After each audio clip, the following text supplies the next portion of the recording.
Best.Podcast.Ever is sponsored by the Gertzberg Law Firm, a full-service business law firm in Cleveland and Chagrin Falls that's changing the way businesses retain their attorneys. Go to gertzberglaw.com to learn more. While you're there, check out Cover My Six, a complete legal audit of the 6 areas that most often create or prevent business lawsuits and government investigations. Go to covermysix.com to learn how we keep you safe. Enjoy the show. Ladies and gentlemen, you're about to listen to the best podcast ever recorded. No one is as simple as your first impression of them.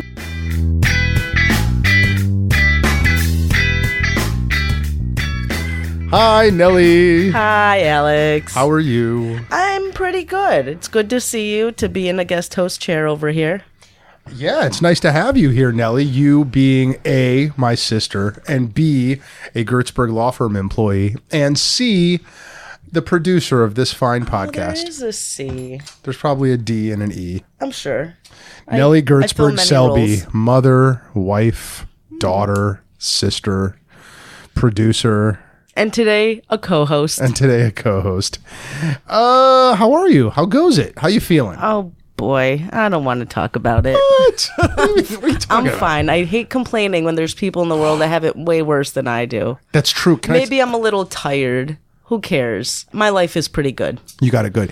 It's really interesting that you just said the word complaining, because last night I couldn't sleep and I went through. So I read books on this thing called Scribd. Do you know about Scribd? I've heard of it. Scribd. Folks, you should check it out. It's like $8 or $9 a month, and it's unlimited audiobooks, and it's unlimited books so long as they aren't like brand new. Like, there's some brand You're new books saying too. ebooks? Ebooks, yeah. Like, some brand new books right when they come out, they don't get there, but that's fine. Like almost every book that I've ever. Anyway, so I started reading the 21-day no complaint challenge yesterday and last night. So you're on day one.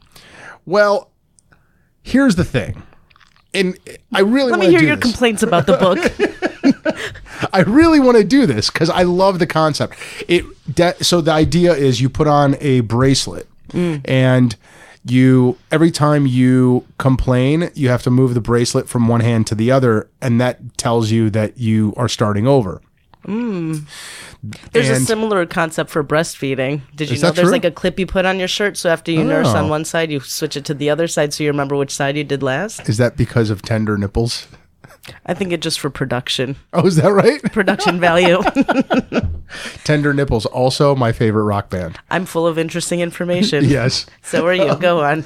Anyway, so You start over when you switch arms with the bracelet. You have to start over when you switch. Okay, yeah. So a couple of interesting observations so far about this concept. One, I think it's a great concept because you definitely, and so apparently it's this church pastor who started his church on it, and they were doing it, and they managed to like rewire their brains to become much more positive.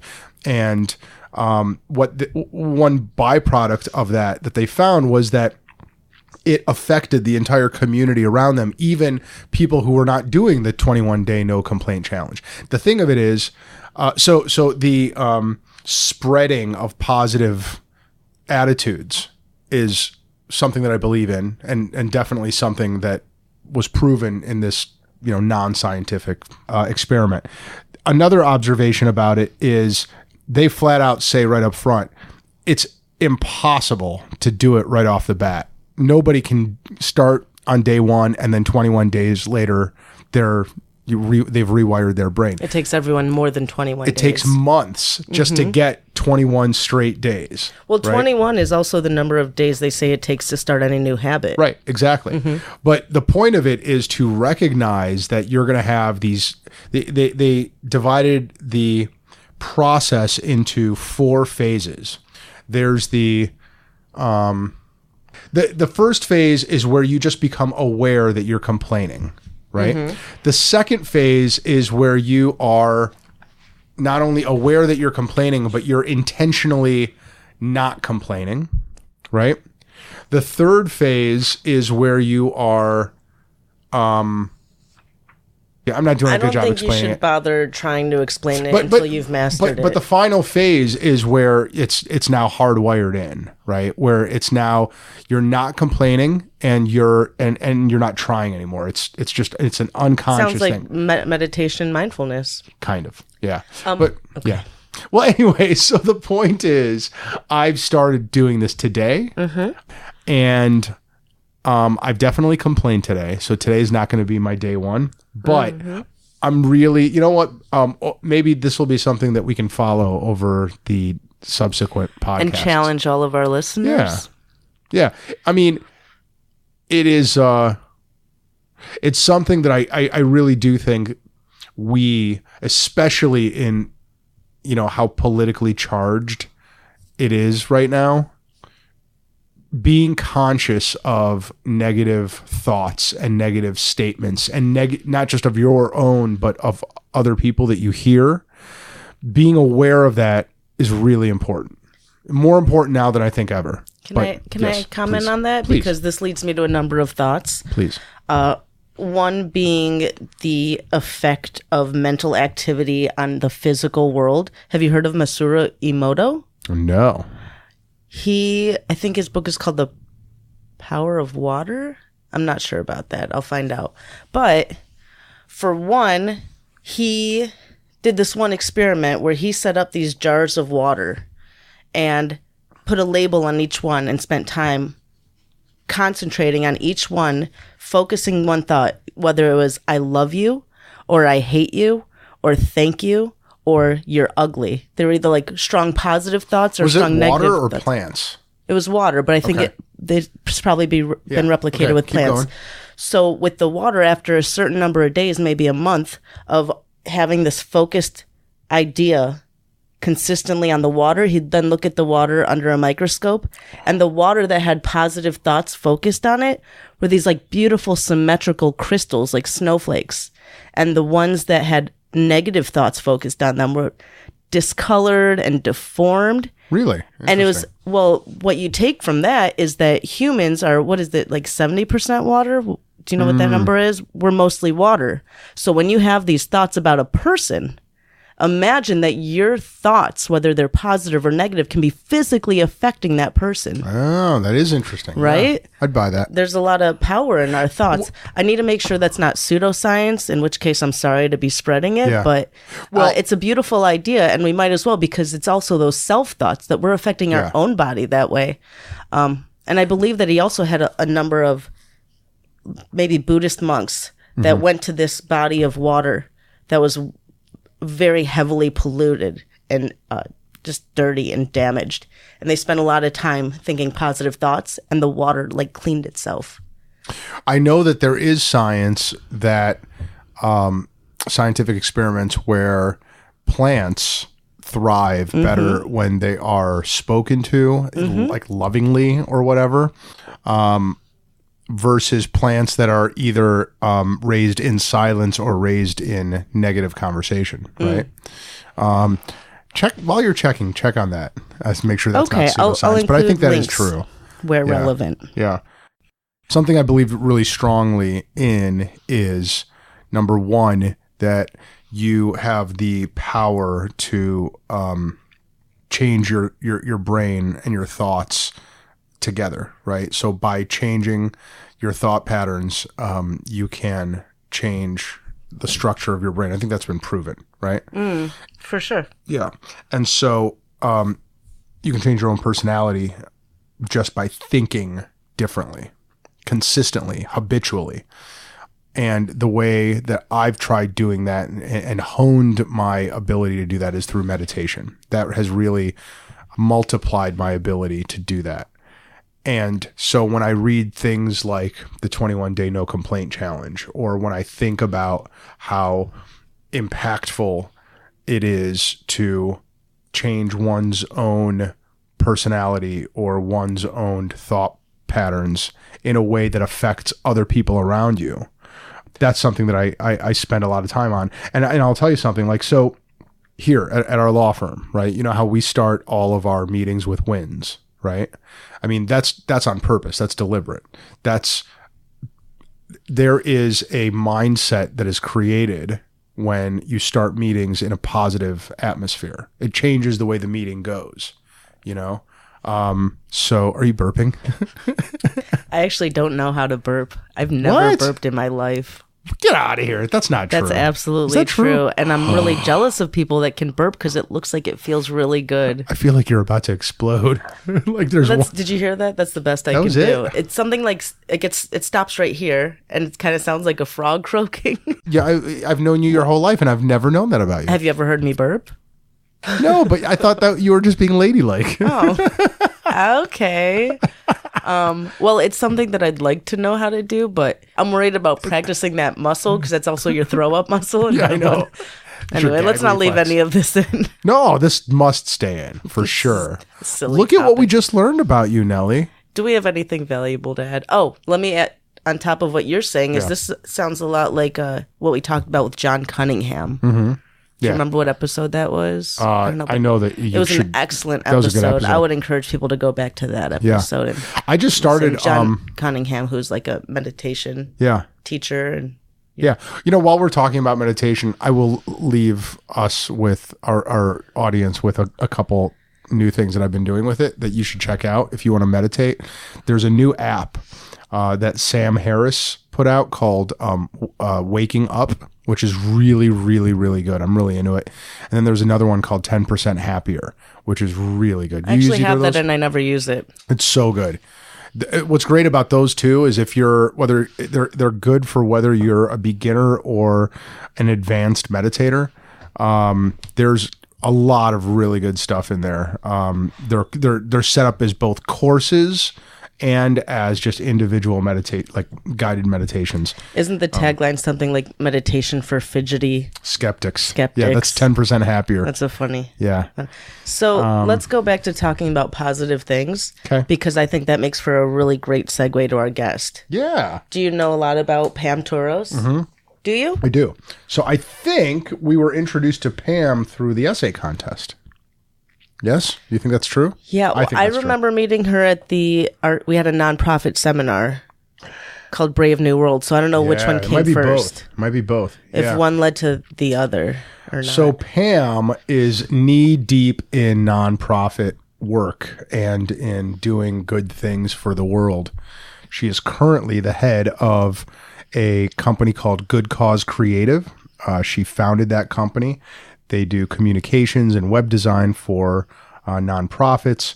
She also has a project called Wish Cleveland, where she is also the founder and contributing editor. They do news and focus specifically on inspiring people, change makers, social justice seekers, idealists in Northeast Ohio. Yes. Thank you, Nelly. Yeah, they got some great articles on their page. Yeah. We'll send everybody there. Yeah, I want to talk to her about everything she's doing for nonprofits.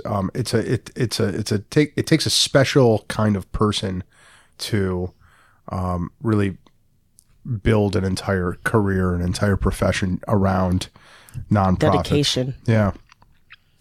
Should we bring her in? Yeah. All right, let's bring her in.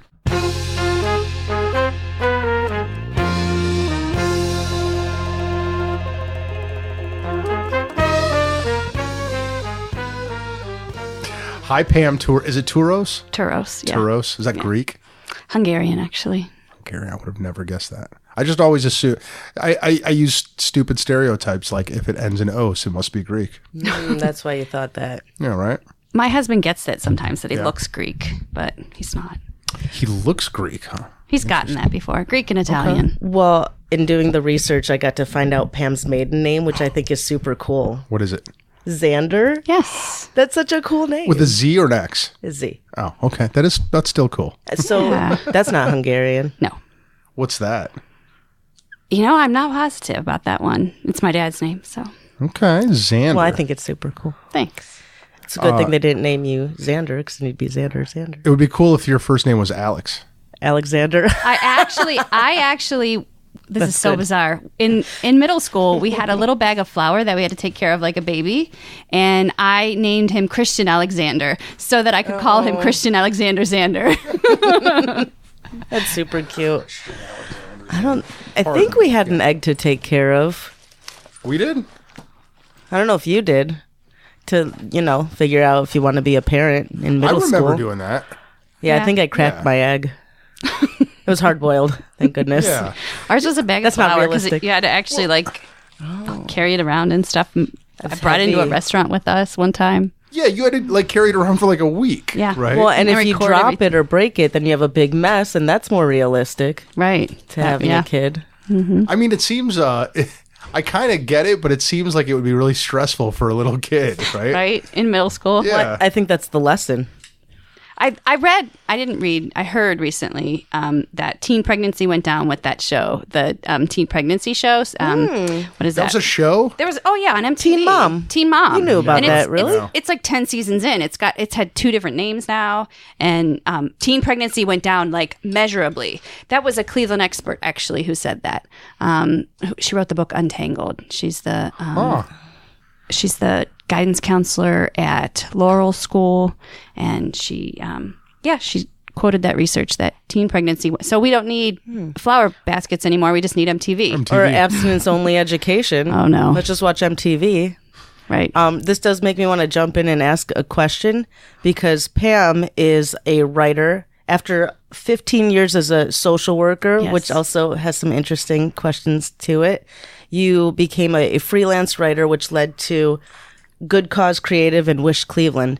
But before you came in, Alex was talking about a book that he's been reading, and The 21-day no complaint challenge. Yeah. You heard of that? Oh, no, I like that. I have been very excited about reading a lot of young adult fiction. I want to know what you're reading. As a writer, what do you like to read? I like to read a lot of different things. It depends on what's going on in my life. I think I heard you say one time in one of the podcasts, Alex, about if you're doing a lot of other things, then it impacts what you read. But right now, I'm reading Sheryl Sandberg's Lean In. Ooh, yeah. When that book first came out, I didn't consider myself a professional person. I just thought, I'm just home taking care of these little kids, So it didn't even come on my radar when it first came out. But then one of my mentors gave it to me recently. And the really cool thing is because her notes are in it. She wrote the mentor's Yes, notes. my mentor's notes are in Cool. the book. And actually, she has dementia now, so it's equally Wow, yeah. It's even more wonderful for me to read the book and look at the parts that were, that had meaning for her and her thoughts on things. And You know what? So Nadine Ezzy, who's a former guest of the podcast and a former employee of mine and a really good friend, really cool lady. That's someone you ought to talk to at some point. She's amazing. She read Lean In, and she was my associate general counsel at Broadvox when we were in-house. She started a women's group based on that book. And after she read it, she was so moved by it that every Friday, she asked our CEO to buy lunch for all the women in the company, and they had a discussion group every Friday for a year just because she read that book.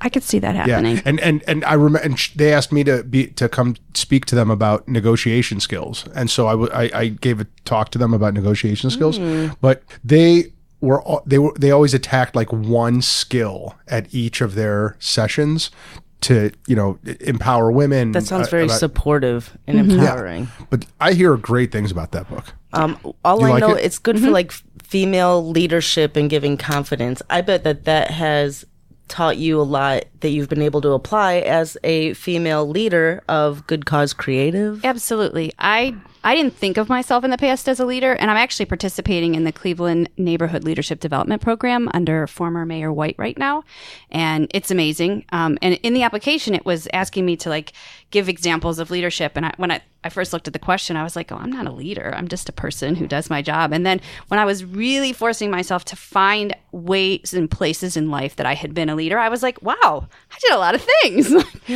I just didn't think of myself in that context previously. It's just been the last few years since I'm supervising people and managing big projects and a business. And so it's been the last few years that I've started to think of myself that way. But yes, absolutely. I can relate to so much of what's in the book now. Well, you're probably the main force behind this event coming up. Yes, I'm so excited. The Giving Tuesday. Yes. What is that? So working with nonprofits, I don't know if I should tell the long story or the short story. But Let's do the long story because we haven't really explained what Good Cause Creative is. We explained a little about Wish in your introduction.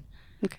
But So, go ahead. Good Cause Creative, we do communications, professional writing, and web development, mostly for nonprofits, but we say mission-driven businesses too. If you're a business that's in there doing business to make the world a better place, then we would be happy to support that. Working with nonprofits, we have been hired before to help with Giving Tuesday campaigns. Last year, we helped a successful holiday campaign. It didn't take place on Giving Tuesday, but we helped an organization. We were hired to write their stories in a way that was, that had more meaning and that really helped people connect with the impact of what they were doing. And the way we wrote those stories and the giving campaign that we laid out and followed on social media and with that small nonprofit helped them raise over $75,000. And they actually came in second place, I believe, which means that the sponsor gave them an extra $25,000. And that felt really good. Except the problem is in those campaigns that the ones that get all the money are the ones that already have the money. That nonprofit had money to hire us. And I could see when we were participating in it that some of those other nonprofits never had a chance. And they really, really could have used the resources more than the organization that already had money to hire us. They could probably use those resources to hire you. Well, and to give themselves a better website. And they would probably use it more for direct service. Not that the organization we were working with wasn't doing good work, but they were in a community that had a lot of resources. They had access to a lot of resources. And then one of the competitor organizations was from, an inner city suburb, and they were doing really good work in that community, but they didn't have access to the same community of support that the one we were working with did. And that always kind of stuck with me. And that's been the case. I've worked with really small organizations. And even if I did really good work, we maybe would raise, a fabulous $5,000 or $10,000 just because they didn't have that wide reach of the larger organizations. And so it always kind of sat with me that was really unequitable, that fundraising is subject to the same systemic injustices of a lot of systems in America. And I thought, what could we do to make fundraising really get to the people who need it the most, right? I don't have a big grant foundation or anything, but and more equitable or equal opportunity. Yeah. I went to lunch with a volunteer, and this was probably about 8 weeks ago now, and maybe a little longer. And she said, what was my dream for Wish Cleveland? So Wish Cleveland is the site where we write about organizations and people who are doing good things in Northeast Ohio. We say we write about change makers, social justice seekers, and idealists because, again, most of those people don't have a big marketing budget to tell their stories. So we help do that. Do you have an example of one of your favorite stories? Or organizations? Gosh, I love every story we've written. Give me a second to think of one of my favorite ones.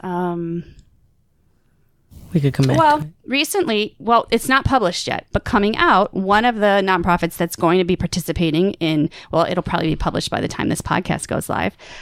It is about a gentleman who is actually homeless, and he is benefiting from participating in a community garden for the Metanoia Project. He wrote the story about how being a part of that garden changed his life. And we did very little editing on his story. And so he sent us his photograph, and then we're able to directly see the impact of the work of that organization through someone who benefits from it, how he feels being a part of. It's called the Kentucky Garden Project, and it's through Metanoia. And Metanoia is one of the nonprofits that will benefit from the Giving Tuesday CLE campaign. So when I had lunch with that volunteer, I came back to the office, and my brain was running on the way back, and I came into my business partner and I said, you got to talk me out of this.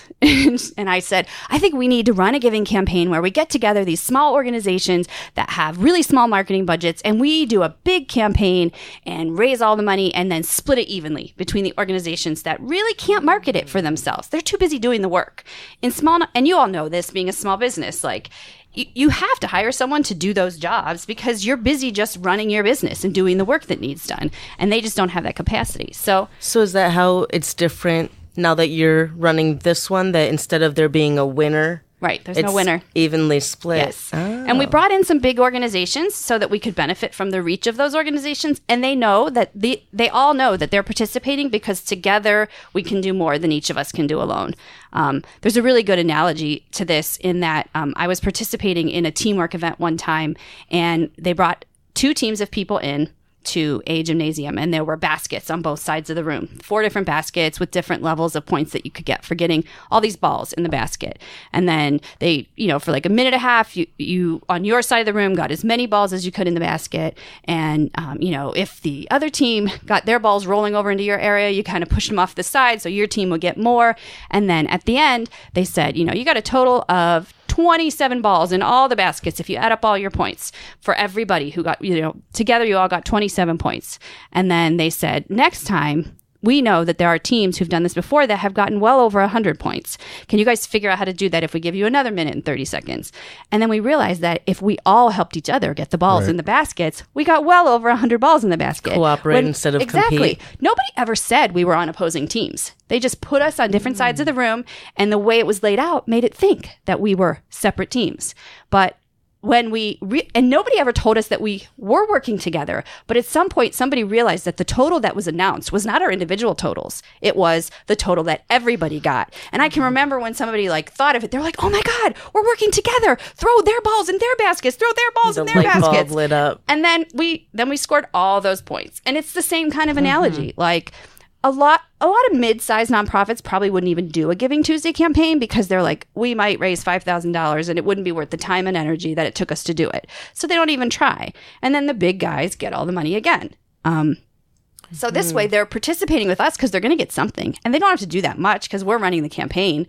And And by the way, Giving Tuesday comes around the same time as Black Friday and Cyber Monday, right? Yes. Mm-hmm. And that's intentional, I'm sure, right? The exact dates, what is it? November? Giving Tuesday is November 27th, and that's our big party at Red Space downtown. We're opening up our campaign for giving starting November 15th. So the giving days are November 15th through the 27th. It was started by a group of nonprofits in New York 7 years ago. And they basically decided, each of us could run our own little, and it was in direct contrast to Cyber Monday and Black Friday. We all spend so much money online and so much energy around the holidays. And we all know that our priorities are skewed that time of year. And it's very hard to fight back against this. So a group of nonprofits came together and said, let's focus on giving.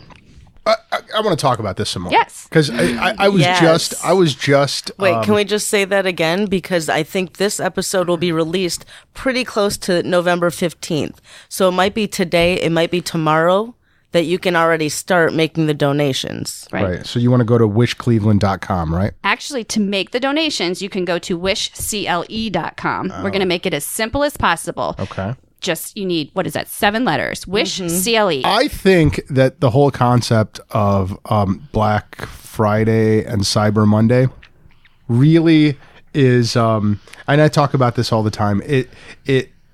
We're just like, I feel like we're just like monkeys that like companies are able to just push buttons and make us buy stuff. And of course it came before that, right? I think the whole concept of the holidays has now become really just one big shopping spree, right? It's terrible. And so I would love for something like Wish Cleveland, Giving Tuesday, your other company, right? And any other nonprofit out there to like band together and come up with a way to market the idea of not buying, getting away from buying stuff, and instead market in donations. There is a date for that, isn't there? And is that Giving Tuesday? Giving Tuesday. Yeah. Like that already exists. No, but it's after. But in general, other holidays, right? So to respond to that, it's been 8 years ago when my kids started at a new school.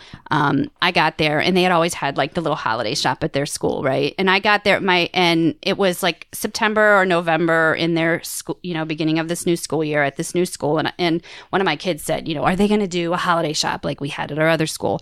And I was like, I don't know. And I asked around and nobody was running a holiday shop. And I said, well, maybe I'll run a holiday shop. My kids want to shop and buy gifts for their family.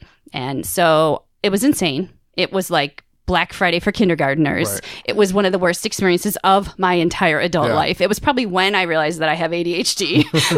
Well, it's like, what are you teaching kindergartners? Let's start them shopping early. Teach them to get used to Black Friday. And that's exactly how they were. And so I did it. They learned by watching. I did it on my own the first year. And my friend Trish and I were in and out of the dollar store buying things then to just give to our children, to take to their family. And then about the second year, we used an outside company that sent us basically junk that we then sold to our children, and then they took home. And it was about the fourth year that I came home and I was exhausted. And I kept trying to think of ways to make it more meaningful. And I said, I'm not doing this again next year. And then somebody said, Pam, the kids love it so much. They're so like, the kids aren't excited to give. The kids are excited to buy. And so I'm not doing it unless we can do it differently. And then a group of parents came together with me and we had an entrepreneur class with they were probably 6th or 7th graders at the time, and they named it the Good Gift Holiday Shop. And the students made all of the items in the holiday shop. It still exists to this day. I ran it for 8 years, but my kids are not at the school anymore, so I had to pass it off this year, which is the only reason I have time to run this Giving Tuesday CLE campaign is because I'm not running the Good Gift Holiday Shop. But the kids actually make money off of what they buy. We work with them to develop their craft idea, to talk about their audience, to talk about, how to make this in a way that you can make a lot and make a little bit of money for yourself. 10% of everything the kids do would go to a charity. Last year, they donated they bought bus passes for the homeless shelter near their school. So that was kind of a movement about, let's spread that word. Stop just buying stuff. Well, you're teaching the middle schoolers those entrepreneur skills. Yeah, it was really the little cool. kids still get to shop, but maybe you're teaching them, think about who you're supporting when you shop. Absolutely. Yeah. Oh, that's such a great idea. If anyone else is running these shopping activities at their kids' elementary schools, listen to this idea. Find some other good to come out of it. So what fascinates me about people who work in the nonprofit world full time, such as yourself, Pam, is that it is a stark contrast to those of us who don't, which is those of us who don't have to really think in two ways, right? How do I create value for my customer in a way that pays my bills, in a way that creates income for me, in a way that allows my employees to make enough money where they want to keep working here? Is that really so different? Well, the thing is, I can't ever just think about the client, right? And I know that's probably something that every nonprofit struggles with too, because you have bills to pay too, right? Mm-hmm. But what is different about people who just work in the nonprofit world, and probably to some extent in your prior life in social work, you have to, I think, spend a lot more time thinking about your client, right? Well, I think it's honestly a mistake for nonprofits to think only about the client. And I think you'll find that the more successful nonprofit organizations live in a space in between business and nonprofit. And that's definitely where I live. I have to balance my budget in a way. I mean, I manage people's websites and I'm on contracts for a year. And so a year from now, I have to still be in business because they're counting on me to keep their website going and my service can't crash, So right. The right space, I think, for businesses and nonprofits is to live in between those two worlds. One of my nonprofit mentors, his name is David Simpson, and he ran Hospice of the Western Reserve. And when he started hospice, he didn't even know what hospice was. And he taught me something that I've carried with me all through business is to be mission driven in every decision you make. When you're really clear about what your mission is, and for you, your mission probably has something about your employees worked into it. And then when you have a decision, should I do this or shouldn't I do that? Should our business be here? Should our business be there? Should we sell this? Should we do this? Is this where our office should be? Do we need this big of an office? All of those questions can be answered by taking a look back at your mission. Yeah. And the same can be true for nonprofits as for businesses. And so I think it's a mistake to only focus about the client in nonprofits because those are the ones who probably will never be able to keep their doors open. Well, and maybe another way of describing the difference is that the nonprofit world is more outwardly focused on the greater good, right? Right. Than on what is going to be fed up to the owners of the organization. Because Sure. there really aren't any owners who are taking income, right? So as an organization, though, to your point, Pam, I think, just to use my law firm as an example, right? So our business plan has BHAGs, right? 4 BHAGs. You know what a BHAG is? I do not. It's a big, hairy, audacious goal. Okay, I like that. So, so my law firm has 4 BHAGs, and each one is focused on a stakeholder.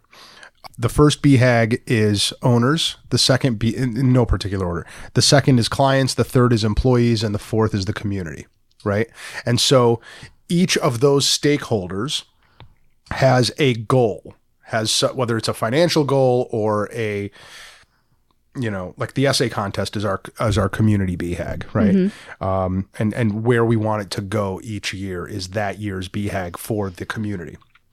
And then there's something for employees, something for owners, something for clients, et cetera.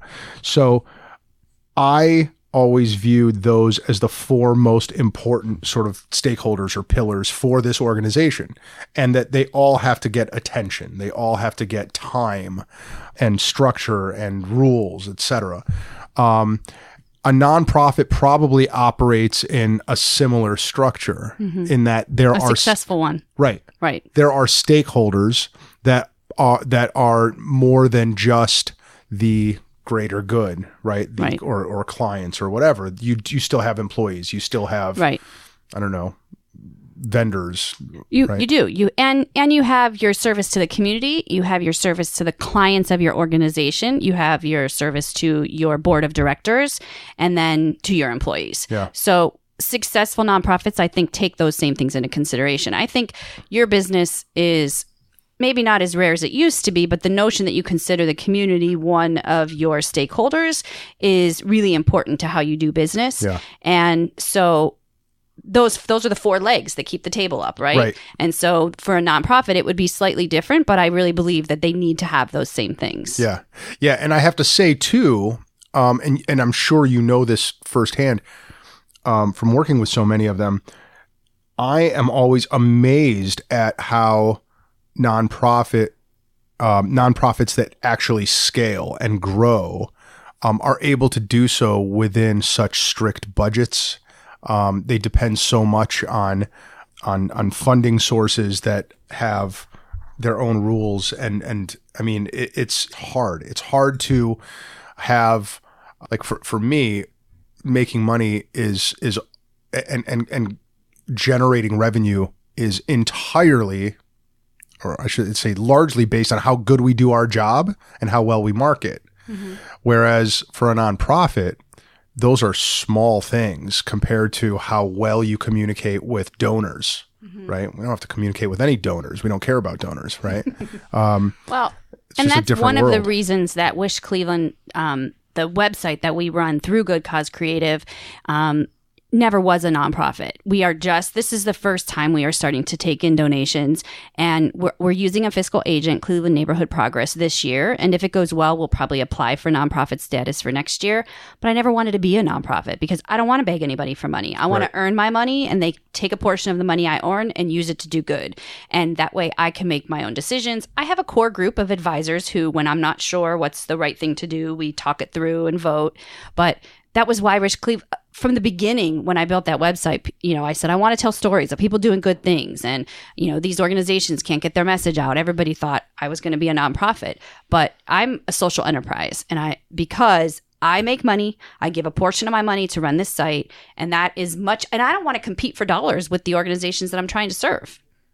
Let's back up. You were in social work. Mm-hmm. You did work with Alzheimer's patients, right? Some hospice too. Mm-hmm. Alzheimer's Association, hospice, and 2 of the Cleveland Clinic hospitals, nursing homes before that.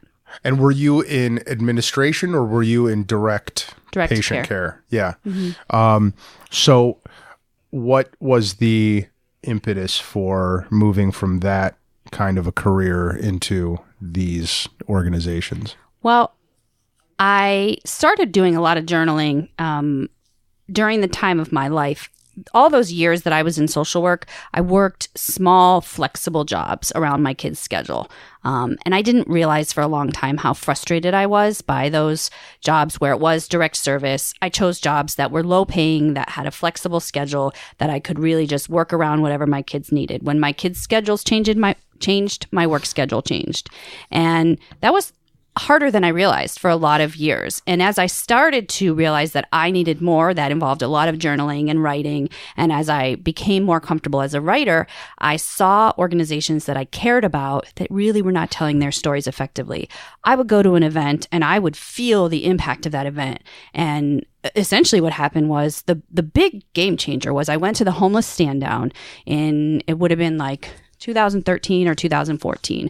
And there was a young man there who had waited in line all day out in the cold for a pair of boots. And the homeless stand down, 2,000 people show up to get equipped for winter. And they wait outside the doors of public auditorium downtown. And I was working in the shopping area, and he came and his pants were soaking wet, and he had soaking wet tennis shoes, and his, you could tell he walked there in the snow. And we had no boots in his size. He was looking for a size 11. I'll never forget it. And I seriously said a prayer, please let me find an 11 under the pile somewhere. This guy just really, and I never did. And he left without new boots, back out into the cold. And I just wrote a little paragraph about that on my personal Facebook page. And I was like, guys, next year I'm bringing more boots with me when I go to this homeless stand down. And the response to the way I wrote that story helped me realize the impact of a story. I raised over $2,000. We took a van full of boots the next year. And I thought, I can write more stories like that. That's easy. And so I started doing it as a volunteer for organizations that I cared about. I was like, here, let me write your story. One of my coworkers was trying to raise money for her son who had cystic fibrosis. And he wanted some sort of a scholarship to participate in something. And basically his ask on the page was like, I want to do this camp. Can you please help me raise money? And I was like, Marianne, can I write that story a little differently? Mm-hmm. And so I wrote it about how much I see in her and what I saw in their relationship and what I saw in him and what I thought that camp would mean to them as a family. 1 hour, he raised the money that he needed for the camp. She sent it to 25 people. And so I just did it because I liked doing it. And then eventually people offered me money to do it. And I got clients to help. I did their newsletters and their storytelling and their blog posts on their websites. Nonprofits that were my friends in the nonprofit community said, Pam, will you write my story? And so that eventually grew. Then I would go to see a client and they would say, I love that story you wrote, but I really need a website. Do you know anyone who will build me a website? I went home and said to my husband, do we know anybody who would freelance and build a website? We started building websites. And that's awesome. It's been that way ever since. If a nonprofit wanted to hire you to write their story but didn't have the funds, would you ever do it for a percentage of what the funds raised from your efforts would be? Honestly, probably not. Only because there are so many nonprofits in the world. And if you really don't, it doesn't cost that much to have me write your story, probably less than $300. And if you don't have $300 to help me raise your story, then you're not going to have the resources to share the story in a way that's going to bring in money. So if you can't come up with $300 to pay me to write your story, then probably you need to do some work within your organization to be prepared to take money if it comes in. Yeah. Although I will say, it's not a bad bonus. It's not a bad kicker. Yeah. Right? We talk about it all the time over here. We can charge clients hourly, or we can reduce our hourly fee or even a flat fee for, a blended fee of hourly plus percentage. That's not a bad idea. Yeah. Maybe I should have done that for that $50,000 one last year. Yeah, that's what I was thinking. Because they paid us probably less than $1,000. I think you ought to consider it. Well, we intentionally don't charge that much. We have a business rate and a nonprofit rate, but that's not if after this if after Giving Tuesday I start getting all these requests to write stories for giving campaigns, that's not a bad idea. I'm gonna think like a lawyer. I'm going to charge you $400 for that piece of advice, Pam. You'll be getting my bill shortly. Add it to my bill. Can I take this on the storytelling tangent? Because that is literally the first of the services you list, the nonprofit storytelling. Mm-hmm. It's very specific. And I remember when, I think at the nonprofit seminar, Brave New World, you had a handout, didn't you, about storytelling and the effect on the brain? Right. Yeah. Right. That was actually how I came to know the Gertzberg law firm. And we hired Gertzberg to do our business agreement when the time came, because someone who knew me knew Nate Haskell and said, she can help you, talk about this, because he was tasked with helping people talk about the legalities of crowd fundraising, right? And so he said, but what about the other piece of it? And so we worked on that.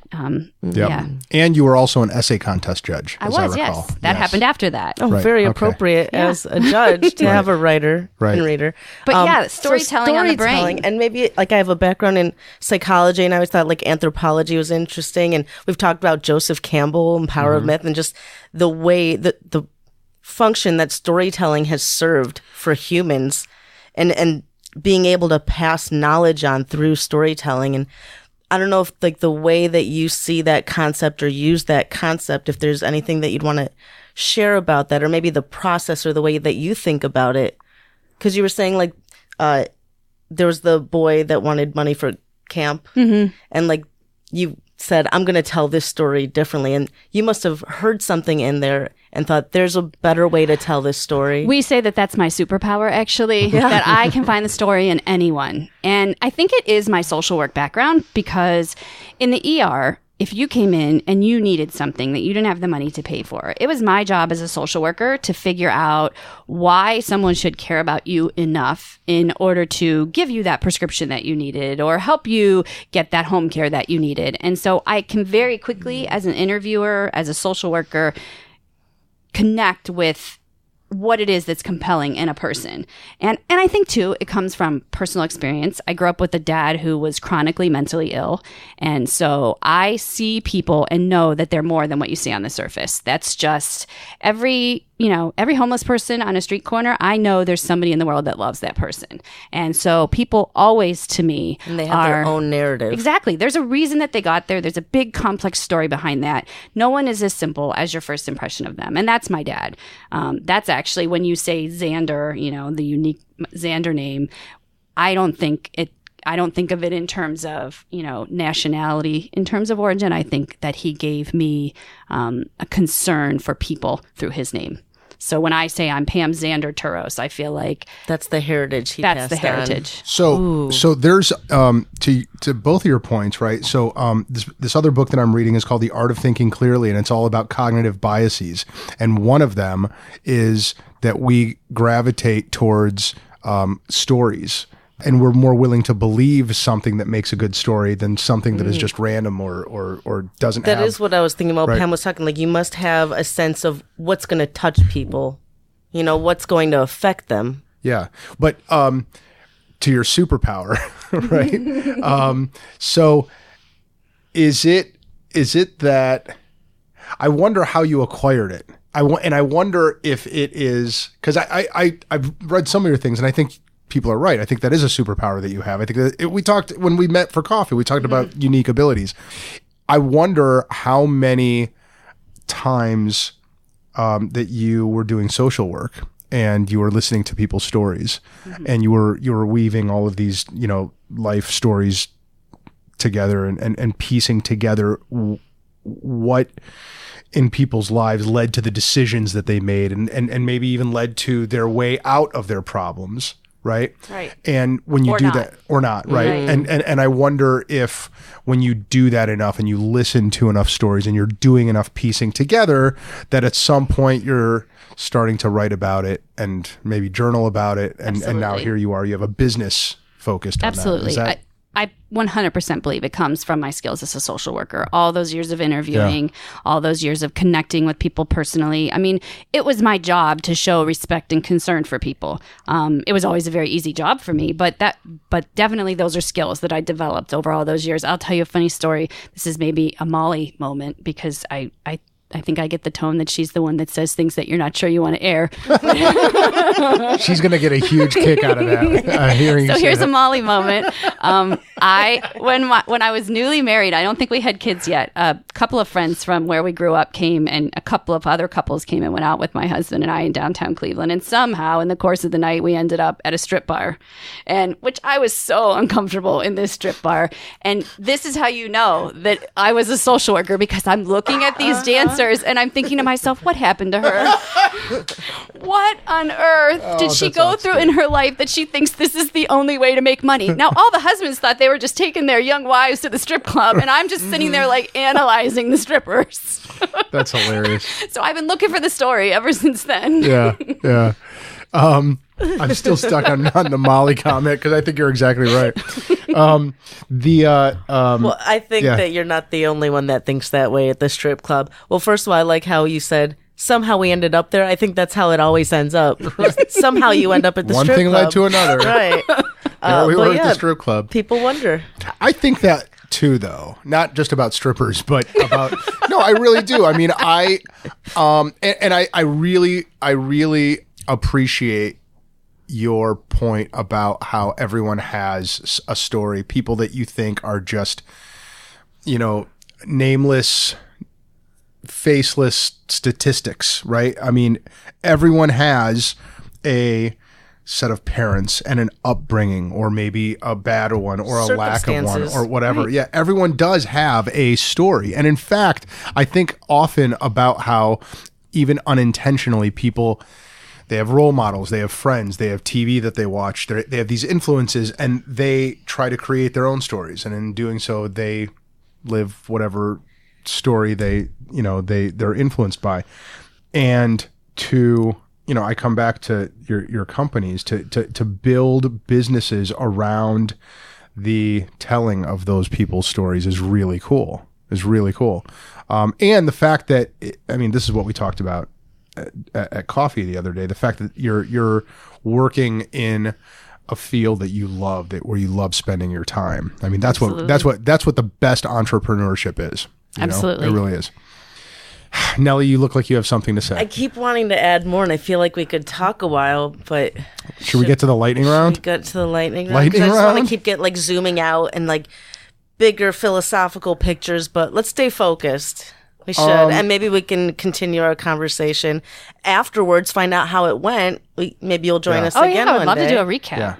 Yeah. Well, and it probably wouldn't hurt to just repeat that Giving Tuesday is an opportunity for people to rebel against, Yes. I seriously am sickened by Cyber Monday and Black Friday. And honestly, I'm sickened by the holidays kind of, And I'll tell you too, you can rebel against the system of the holidays and consumerism, and this is from someone who has worked in the nonprofit industry. There are many nonprofits that are kind of a part of that same system. So I really encourage people to look outside for the smaller grassroots organizations that aren't big, shiny organizations, because your donations have so much more impact with those organizations. I worked with a client a few years ago, and they were working successfully within a $300,000 a year budget for years. And it just wasn't working anymore. In a business, when you either have to grow or die, they were at that point. They literally weren't sure how they were going to cover the next 3 months of expenses, and they were at some really hard decision making. And I knew a tiny nonprofit that closed. They had $8,000 in their bank, and they gave it to that other nonprofit, kept the doors open, and within a year, they got a $3 million grant from the Attorney General office. Wow. $8,000 changed that organization's life. And now that organization, they're called Connect Ohio, and they're participating in Giving Tuesday CLE. They are helping transform foster care in Ohio, completely transform the way children in foster care are treated. And there was a chance their doors were going to close. Just gave me chills. How many nonprofits are participating? We said 25, but there's 36. Well, then let's raise a lot so that they can be spread out. My original goal was $250,000 because I wanted $10,000 per organization, because that's the kind of money that could keep your doors open and take you to the next level. But since it's 36, inside my head and my heart, the goal is now $360,000. Right. I want $10,000 a piece. $360,000. Come on, Cleveland. Yeah. You know what's awesome about you, Pam, is that we often debate here in prior episodes why we choose people to be on our podcast, right? And what the point of it all is. And I think what we settled on is that we love having guests who are impactful, right? Who can make a big footprint and who can affect as many people as possible, which you're doing. Or affect a few people in a big way. Right. Absolutely. Right. Yeah. So you're definitely doing that. Thank you. You ready for the lightning round? I'll try. Okay. Nelly, would Does you like anybody to... need anything? Should we take a breath, take a break? Everybody just calm down. It's all right. Reset. That should be our new lightning round theme song. No, but Does everybody take a deep breath? Oh, that's a good idea. That's not going to sound good on the radio. It might. I don't know. Let's see I how it would goes. under my microphone. Well, that's probably smart. Yeah. That way we don't spread germs. All right. So, should I ask Molly's questions sure. on her behalf? Sure. Maybe can I edit them a little? Sure. Thank you. Well, Molly likes to ask, Pam, what are you binging? She means like TV shows. Mm-hmm. I want to open that up to anything. What are you binging? What are you, what's the word? Over-consuming? Neither one of those, but those are both good. Saturating yourself with consuming. I am binging right now Yes. on season 3 of the Serial podcast. Oh, yeah. Love it. We I love all it. like that here. I love it. Oh, it's so Yeah. good. I am too, actually. I'm so honored Yeah. that they chose Cleveland. I mean, I'm not honored. They chose Not Cleveland. considering the topic. Which episode but are you on? Whatever's most recent. Okay. I'm usually pretty up to date on it. Although if one came out this week, I might have missed it because we launched Giving Tuesdays, so that was all consuming. I'm just grateful for that opportunity to look in so deeply. Yeah, and one of the cases is my neighborhood. Yeah, Really? Yeah, You live the in Michael Euclid, Amiot right? case is my neighborhood, Right. And I have spoken out, locally about that quite a bit. And the funny thing is the attorney in there is one of my kids. The attorney who was the local attorney that they chose in the Michael Amiot case. Remember, they said like the big civil rights attorney was actually just going to pull in a local attorney to help with the criminal case so that he wouldn't get the attention, Yeah. right? Right. So the guy's name was Spiros Ganakis. Yes. He was my kid's coach. And Wow. I texted my husband. I'm like, oh my God, Speedy's on Serial. Whoa. It was so funny because I always assumed he was like some boring estate attorney or something. He's coached 2 of my kids. And I was like, Jason, Speedy's on Serial. Oh my goodness. You knew that And he was a badass in the courtroom. Yeah. I was so impressed. I'm riveted to that Yes. podcast. So good. It occurred to me after a few episodes that they structured it so that the first episode, it was almost like a Law and Order thing. Like the first episode was like public defenders. The second was judges. The third was prosecutors. The fourth was I didn't notice. Yeah, and then 5 through 10 is just criminal defendants. Or Right. something like that. Right. And so there actually is a podcast in response to the podcast, which is Really? pretty good. They bring in local reporters and attorneys. It's called it's Talk Idea about Stream. Serial, something like that. Exactly. It's like Clevelanders talk about Serial. It's on wow. Idea Stream. I'll find a link and to it. it's I've been Lawrence hearing commercials. Caswell is the voice of it, and he brings in like Rachel DeSalle from The Plain Dealer and Andrea Whitaker, who is a prosecutor in Cleveland. And so they are giving kind of their educated perspective on what we're hearing. It's a podcast about a podcast. I've been hearing wanna hear that. advertisements about that. and now we are a podcast about a podcast about a podcast. Very Sure. meta. Whoa. Head explode. I need- Do you have a favorite podcast? Besides the best podcast ever. Besides Best Right. Podcast. So your second favorite. Right. Well, the best podcast ever. Truly, I really do actually like listening to this. Really? Stuff. Yeah. Thanks. Yeah, it's easy We tried. listening. Good answer. I'm a big podcast person. My son turns it off the second he gets in the car. He does not like to listen to my podcast, and I try and get into his subconscious with the stuff he has to listen to. Like, he turns it off the minute he comes to the car. Aside from the best podcast ever, I like to listen to the Moth Radio Hour. Ooh, that's a Yeah. good one. Yeah, and NPR. You Yeah. know, cheesy We're all a stuff bunch like of that. NPR nerds here. I also like Kristen Tippett's on Being. Yeah. Yeah, She's I've really heard good. of it. yeah, That's a good good stuff. Nelly, what are you binging? Well, I had mentioned during lunch, we just finished Wild Wild Country. I heard about that on this So good. podcast. I heard about now it, I yeah, need to so check did it I. out. So good. Yeah, Yeah, Netflix, right? it is. Okay, that's it's next on really my one list. of those where I think I know the good guy and the bad guy, and it messes with my head. Like I don't know who I like anymore. But see, that's I don't know if I like that about it. That's human nature, though, actually. There's really no such thing as good guys and bad guys. And that was like one of my hardest lessons as an adult is people are so complex. You can't just say that's a good guy and that's a bad guy. Right. Because if you catch me on my worst day, you could arrest me for the things I say to my children.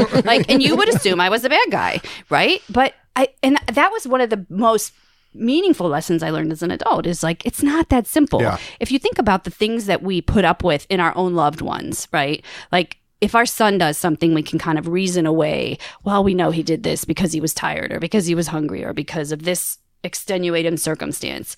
And that's really true of everyone. People are just driven by things that you can't.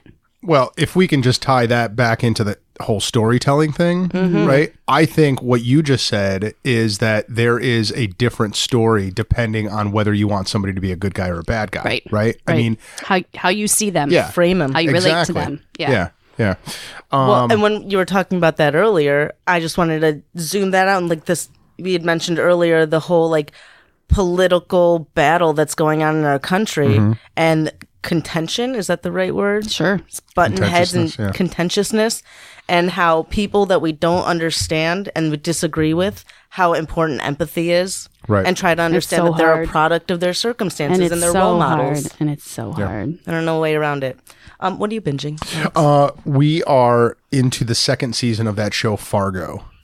You ever see the show on FX? Did you watch it all the way through? I have not.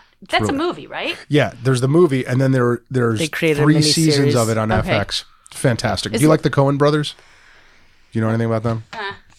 It's really good. If you like really good plot twists and suspense. Did you watch Ozark on? No, okay. I am not a plot twist person. I'm sorry to disappoint you. That's okay. Yeah. Leave the plot straight if you would. I like the documentary. I actually on my birthday before have sat in the basement and watched documentaries all day long and ate whatever I wanted. It was fabulous. It was so That fun. sounds, Yeah. it works. It's fine. Documentaries, dramas, sometimes a comedy. Is the one that you're talking about Wild Wild? Is that? It's the It's on Netflix. on Right. Netflix. Is that a and suspense one? I mean a little, but that's not the main theme. What genre would you put it in? It's a documentary. documentary. Oh, okay. Yeah. It's about a cult. Like I don't know if you should use the word cult. They Well, would fine. argue against that. Judge Like a for yourself. Oh, I'm curious about this now. religious fair. commune sets up in Oregon, in the wild country of Oregon. Nobody around except for this small town population 40. Okay. And just the battle that gets set up between them. It's fascinating.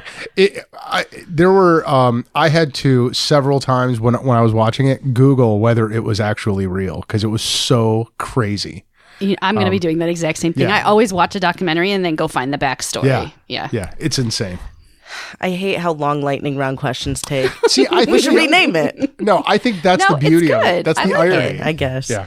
All right. Well, the next one should be quick because I think I know the answer. The question is, what's on your mind? Giving Tuesday, CLE. Giving Tuesday, CLE. Or what's the short website version? The short website is wishcle. wishcle.com. Boom. We don't need our answers to that. The last of Molly's questions, which she's gone back and forth, I'll let you choose. She either asked for the last text on your phone or the last picture taken, but you don't have to say who it was from or who it was to. So I leave that up to you. You don't like that one. That is my least favorite of Molly's like questions. it. I don't like it at all.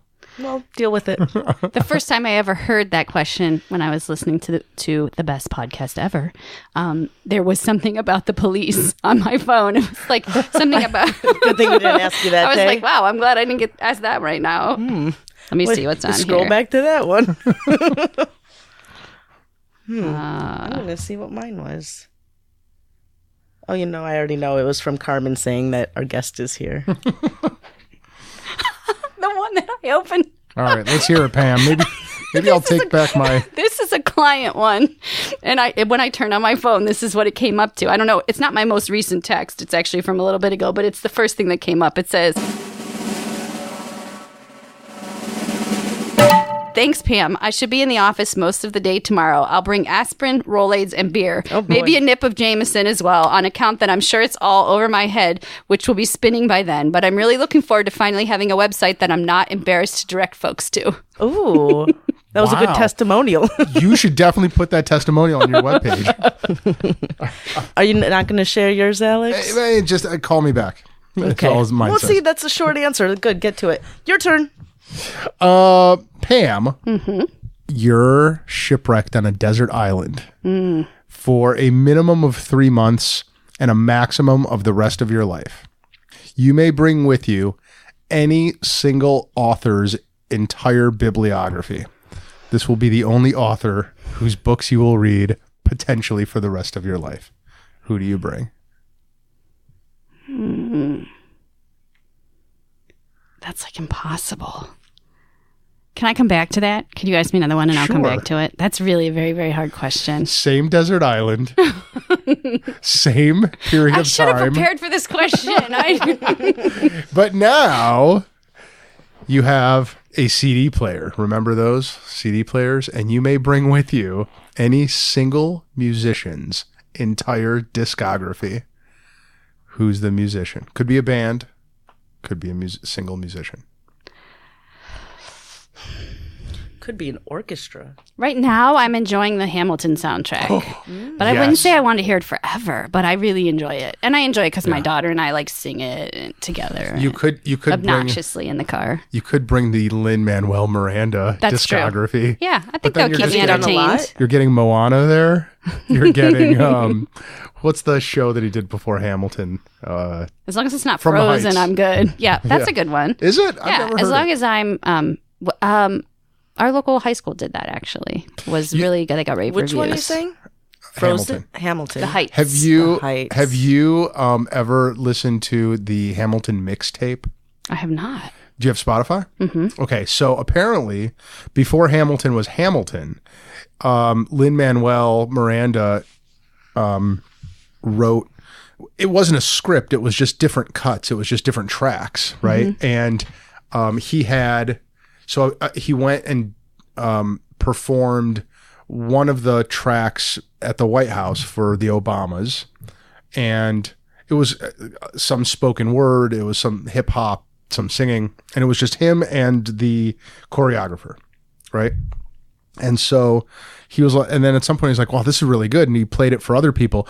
And then eventually the Roots were like, I want to perform some of these, and then Busta Rhymes wanted to, or so there is on Hamilton, on Spotify, this original Hamilton mixtape, and it's fantastic. And if you get sick of listening to Hamilton, as I have, and I'm obsessed with Hamilton, and so is one of my kids, listen to the Hamilton mixtape, but there's cursing in it, and but it's really powerful. It's really cool. How old are your kids, Pam?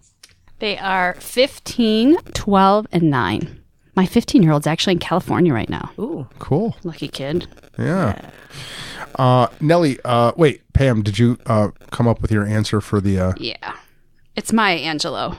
Oh, but nice. I knew you were going to ask me, like, what was my favorite book or something, and so I was trying to look up the list of books. I was cheating. I turned my phone back on. Sorry. It's okay. Maya Angelou. Interesting. Yeah. Did you watch her documentary on Netflix? I did not. It's really cool. Okay, another Netflix. Yeah, it's really, really cool, actually. Can I submit an answer for that question? I was going to ask you, Nelly. Because I never really had a good answer for the author, but sort of what I've been binging is the young adult books that have all won Newbery Awards. Oh, that's cool. So I've been going through every year the ones that have won and really enjoying that. So I don't know if I'm allowed to bring all of those. If you want a good list of young adult books, Youngstown State University, where my mom was an English professor, does an English festival. And they take literally a whole committee of English professors, go through all the adult fiction in the world and pick the best books. They take, I think it's like 7 books a year. And some of the authors have been coming back to the English Festival. It's recognized all over the country as this amazing event. I went when I was in high school. My son went for the first time last year. And if you look up their list of books, you'll get some really amazing young adult books. I've wondered about those like author events, and I wonder if they're interesting before you've read their books. Or is it more something you go to after you've read that author's book and you have something in mind to... I think you go after you read the books. Yeah. So the way the English Festival works is the kids have to read all 7 of the books. And then they go and they participate. 7. Right. Yeah. Well, if you told my son that, he would never say only 7 books. It was torture getting him to that festival. But for the kids who enjoy reading, which I always did, and that was the first time I actually thought of myself as a writer because I submitted an essay about one of the books and I won a little award at the English Festival. And Congratulations. Oh, thanks. Nelly, who would your musician be? I'm overwhelmed by this question. Me too. It's just too much. This it's is too not hard. meant to. Everyone, just calm down. No, I'm sweating. I can't handle it. I don't want to choose. There's too That's many. Fine. Don't worry about it. I feel strongly about it. Okay. Who was your musician? I said the Hamiltons. Oh, that's right. Yeah. Okay. Pam, what is the habit or routine that you do on a daily basis that you've gotten the most mileage from? I knew you were going to ask this one. So I think it is probably either my morning journaling or the notion that I started thinking about time in terms of when I need to leave instead of when I need to be somewhere. And I translate it that way to my children. I don't say you have soccer practice at 3:00. I say we're leaving at 2:30 for soccer practice. And we get a lot more places on time now. Gosh, I really need to start That was a big doing that. shift. That's It's a good huge. idea. Even like at the beginning of every week, I have a whiteboard at home where I write everywhere that everybody needs to be every day. And You have 3 kids, right? You need to do that. And they're like in schools all over town, and then my work and my husband. So yeah, everybody. I put where the kids need to be so that Jason and they can all look at the whiteboard. And I put it when I first started doing it. It makes my husband crazy. He's like, "Oh yeah, that's right. You think of time that way." And I'm like, you know what? I'm not late anymore. Right. So So wait, but do you then have to know how long it's going to take you to get somewhere? that's Wherever. what they make Google Maps for. You know exactly how long. So I would love to start doing that. My current view of time in terms of getting someplace, but I'm always late, is, so this obviously isn't working, is I always assume and insert a 30-minute buffer. And so everything in my calendar always has 30 minutes before and after. Problem is, I always Assume invade you can that 30 take minutes. that 30 minutes. Yeah, but the assumption is it should take me 30 minutes to get to anywhere in Cleveland. You know, and most places are, 15 to 20 minutes away, but you got to leave on time. That's the trick. Right. And it's a mistake. Like if you're going downtown or something, that doesn't work. That's right. I mean, my kids went downtown for 8 years for school, and so I was late. I mean, I was never late for them because I was like paranoid about that. Yeah. Because my dad used to forget me sometimes, and so that's like one of my triggers, But like if I needed to go back for an event, I would totally underestimate how long it was going to take us to get back downtown, and that killed me every time. So for me, 45 minutes downtown, and we actually live 17 minutes away from downtown. But if you hit traffic, but it just. It can be nice to be early sometimes. Yeah, exactly. When I am early, then I will literally turn everything off and try and meditate for a few minutes and just catch my breath. That's the other habit that I have gotten a lot of mileage out of, is before I do anything that is stressful or hard, like a hard conversation or a stressful I sit and take deep breaths and meditate for a few minutes before I go into it. And then it just changes everything. Yeah. Oh, That's how we started our lightning round. Yeah. Right. Okay. A moment of stillness, I call it in my head. Can we take a detour into a personal question, which you should totally feel free to demur on, and then we could just cut this out. But I'm really curious about this about you. Mm-hmm. So you said that that your dad had dementia, right? No, he had mental illness. Or mental illness, Yeah. I'm sorry. Mm-hmm. And was that something that it was evident when you were a kid? Yes. Okay, because you just said... Was he diagnosed already? He was not diagnosed, but he was bizarre. And yeah. Yeah. Okay, so so again, I'm going to ask the question, but just... You're fine. Okay. So, and there's a reason I'm asking this. So my wife and I divorced this year, right? And I'm constantly obsessing over how that divorce affects the kids, right? Obviously. Mm-hmm. And not just the divorce, but the year or two before the divorce, when things were always just contentious and, mm-hmm. and every once in a while I will pick up on somebody saying something like what you just said, right? About like having, family members with mental illness, right? Mm-hmm. So I wonder if you would talk about how you remember your as a kid, processing information as a kid, and just how was it? Was it difficult? Is it something that you've had to like struggle with since then to sort of, you know what I mean? Sure. Yes, and mine was extreme. We're talking about like becoming paranoid that the pizza was poisoned, kind of extreme. And so it made for a very chaotic childhood. I had an amazingly strong and stable mother. She was an English professor. She did everything she possibly could to keep a roof over our heads. And so I believe that the coping skills that my sister and my brother and I learned from her and from the support we had from her parents is what saved us. None of us are drastically ill from the stress that we went through as children. But I believe now as an adult, some of the executive functioning challenges that I have come from the chaotic nature of some of the situations he created, that there were some little mini traumas in my brain.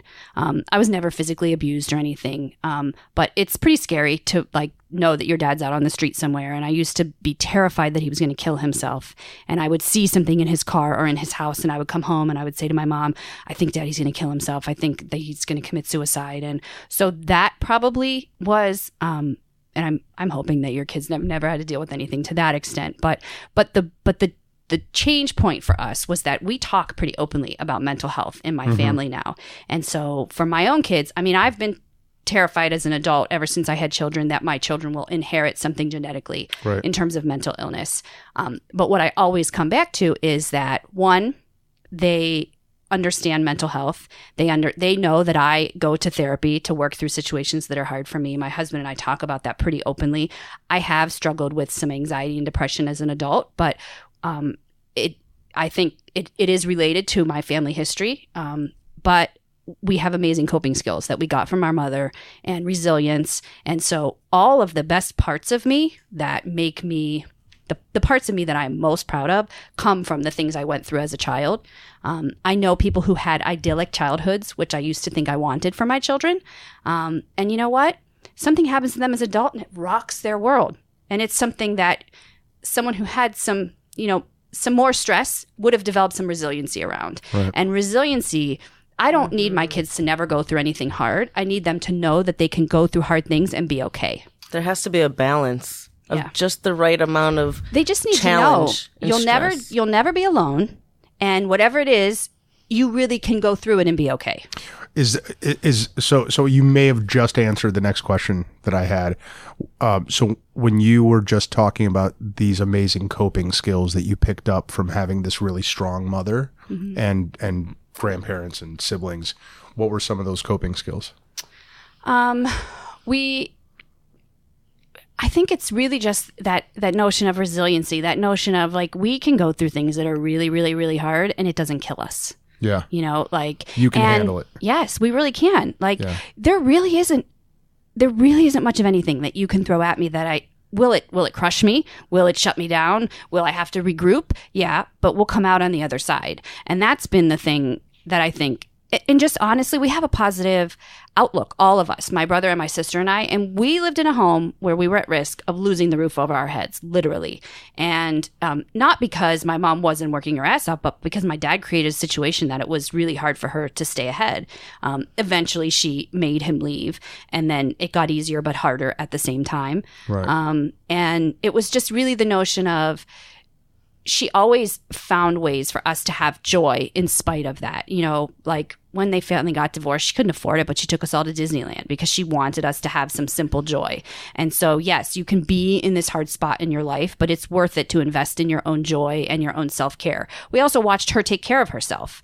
I remember as a kid when all that was going on that she was like running with friends and that she was eating healthy. And, she exercises really heavily now that she's not working. And that is something that you teach your children. And even the notion of like, she used to go in her room and read, that she deserved that time to take care of herself, a break from us. And so I think those are the things that I carry with me the most. Have you ever written about that?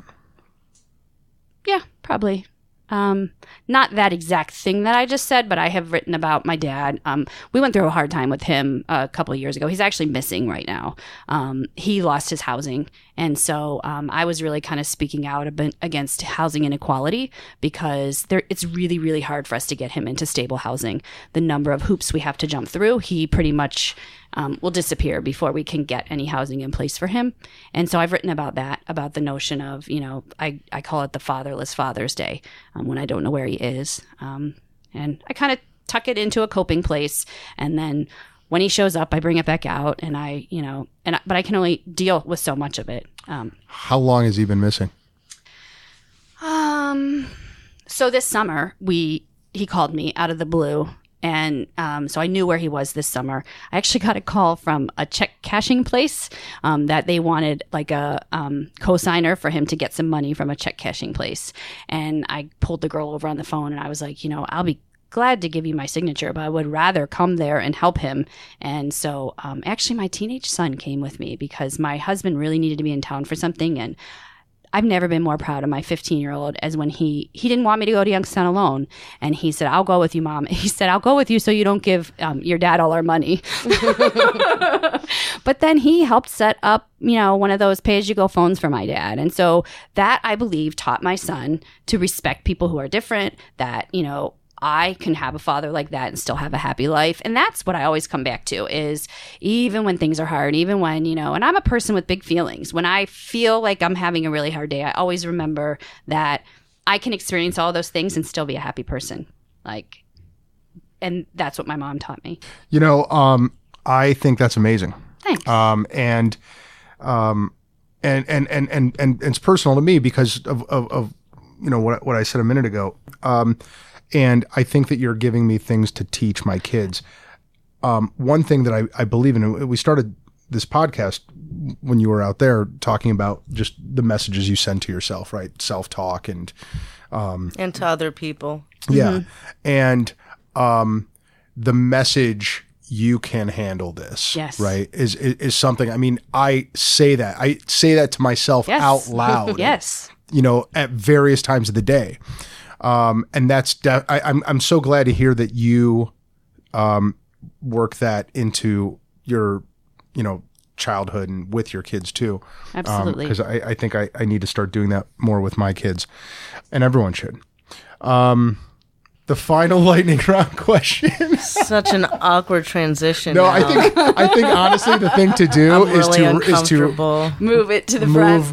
Yeah, I mean that's a great story, and I'm really, really glad that you shared that, Pam. I mean honestly, thank you. So, the final lightning round question is, what's an embarrassing thing about yourself that nobody knows? Oh, okay, wait. Well, you'll be able to skew it together if I take a minute to think about this, because I had something when I knew I was coming here and I thought of it. I like Pam because she's listened to the show before. That's rare. Not every guest I'm a huge podcast listener. That's an unusual. I have to know what I'm getting myself into. That's awesome. This sadly has happened to me more than once, but it is embarrassing. I went into...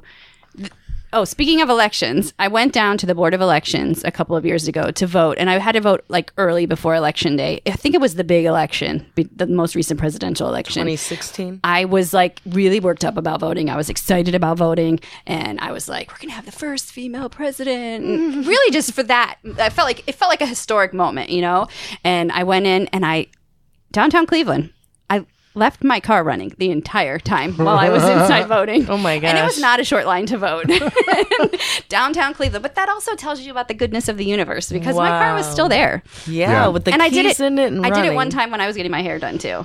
I was on a call running in to get my hair done, and it takes a long time to get my hair done. It was 3 hours, all the different types of hair. And You do have great hair. Thank you. Yeah. All the different types of things you can have done to your hair. I came out and my car was still running. Wow. So that's pretty embarraing. And I think that's a great answer. I don't know that anyone actually knows that. My husband would probably listen to this and be like, are you kidding me? Are you kidding me? But you've always gotten your kids out of the car. Oh, one time I drove home from the grocery store without my groceries. Okay. Yeah. I have not ever left a kid in the car, and they're old enough to get themselves out now. Well, then I think you're fine. Yeah, These passed are great that danger stories. zone. Yeah. I did something similar to that once. We went on a family camping trip in southern Ohio, and all of my college friends and their kids were there, and I left all of our suitcases in our foyer awesome. at home. So we got down there, and it was like a 4-day camping trip. How far away from home? Hocking Hills, 4 hours. Oh, my goodness. And so we ended up, I felt like father of the year, so we ended up just doing a sprint through Walmart just for clothes and underwear and I think I've been to that supplies. Walmart, actually. Yeah. my sister-in-law got married down there, and my teenager did not bring a single sweatshirt or coat in Hocking Hills in October. Right. And so, yeah, I've been to that Walmart. I don't think I've shared with the podcast audience that my front teeth are fake, because when I was about 9, I dove into the shallow end of the pool. Right. And my face hit the bottom, so my front 2 teeth are like porcelain. I thought you were going to say it was your brother's fault. I really thought you were going to it probably say, was. I think I willed it. Yeah. Are you saying you don't want to share that with the podcast? I'm saying I don't think I've shared that before. Oh, okay, yeah. I've shared other stories. That's a good story. Yeah. This has been lovely. Alex, do you know what we're working on here at the law firm? I think so. Well, on November 15th, Meg Pocken is giving a talk titled, Do You Really Know About Long-Term Care, Planning for Yourself, Planning for Your Parents? Good. Information is on the GertzbergLaw.com website, news and resources page, events. That'll be in Chesterland at 5:30 p.m. Yeah. I'm going to tell you something, Pam. What's that, Alex? People ought to go to Meg's talks. Okay. And if you have elderly parents, which I think we all do, most of us do, at some point, right? Hopefully they're still around for us. Meg gives these great talks, and she takes Q&A at the end. She's an elder law attorney and an estate planning attorney, and she gives these amazing presentations. And so the one that Nelly just described, folks at home, This should be happening tomorrow. I believe this will be released on the 14th. Yeah. Check it out. I mean, a lot of the listeners are Facebook connected to, or LinkedIn connected to the firm. If they're not, you should be. So get on that. But whenever you see a talk that Meg gives, if you haven't had an opportunity to hear her speak or to meet with her and talk to her about aging parents, or maybe even yourself, go. Well worth your time. We are also still donating a portion of the cost of creating an estate plan. A portion of that is going to the Center for Applied Research in Dementia. Yeah. Do you know that, Pam? Dementia I did Research. not know that. Yeah. I'm impressed I love by that company. A portion of every estate plan that Meg does goes to dementia research. I like that. I realized it was rude not to ask our guest first what she's working on. But we just talked about it for the last We did. hour and a Let's half. talk about it again. Could you remind everybody what you're working on? A citywide giving movement that starts on November 15th, and we are celebrating with a big party at Red Space in downtown Cleveland on November 27th. Tickets to the event are just $10, and that's on purpose because we want you to save your money for donations. Appetizers and drinks a couple of drinks are included in your ticket price. We're covering that from Good Cause Creative. But the event is being organized by Wish Cleveland and 36 nonprofits who are participating. And these are really worthy organizations. And you can go to wishcle.com. What happens at that event? I mean, like, what are the action things that people do? Because they can donate between November 15th and November 27th. Right. They can also get a ticket for this party, and at the party, there'll be other opportunities. Other opportunities to give, but really the party's just a celebration. The nonprofits actually all thought they had to come to the party and work, but it's really just let's celebrate what we've just done together because I know we're going to reach our goal. And I said to my mom, I'm going to raise $250,000. I'm going to give it away. I just know it. Awesome. God, that's crazy. That is such an awesome goal. Good luck. Thank you. Good luck. Pam, where should people go to find out more about you or about your organizations? Wishcleveland.com and goodcausecreative.com. But we're on Twitter, Facebook, and Instagram as Wish Cleveland. We'll include links. Thanks for tuning in, folks. We are on, we're at thebestpodcastever.com, and we're on Facebook, and we're on Twitter, Nelly, correct? At BPE_podcast. Right. So go to all those places and subscribe. Oh, you want to go to iTunes, is what you want to do. Yeah, you want to go to iTunes. Spotify, too. We're on Spotify and Stitcher. But here's what you want to do, Pam. This is what I'm I already learning. follow you on iTunes. Do you really? Great. You need a review. I'm going to go ahead and leave Yeah, that. that's what I was just do. going to say. Yeah. I was just Leave a going to say. review, please. Yeah. Thank you. Leave a review. You guys are a lot of fun. Please and thank you. If you liked Pam Turos, Well, that's like my line at all the nonprofit events because none of the nonprofits want to do that for themselves. I'm the one that stands up Yeah. on stage and be like, pull out your phone Yeah. right now and follow us on all these channels. And people do. They pull out their phones and do it. Yeah. So Go to your phone Just right do now. it right now, guys. Subscribe on iTunes. Give them a 5-star review, and then listen. Particularly if you're in business, this is a lot of fun to listen to. This is kind of a little bit like the How I Built That podcast. To listen to all the people who are engaged with the Chamber of Commerce. The one that has just aired recently, the serial entrepreneur. I liked listening to that Terry one. Capuano. Yeah. A much different perspective than the way I run my business, but it's good to balance things out. And it feels a little bit like how I built this. That's so. I'm so happy to hear that. Yeah, Well, I like while that. your phones are out, follow Wish Cleveland Yeah. Yes. on your social medias. Thank you. All right, folks. Thanks for tuning in. great Thanks, Pam. job. Thanks, All right. Nelly, sitting Thank in as you. guest host. You Thanks, were Alex. awesome. Thanks, Have a Pam. wonderful Thanksgiving. Yes, Indeed. all of you as well. Yeah. Thank you.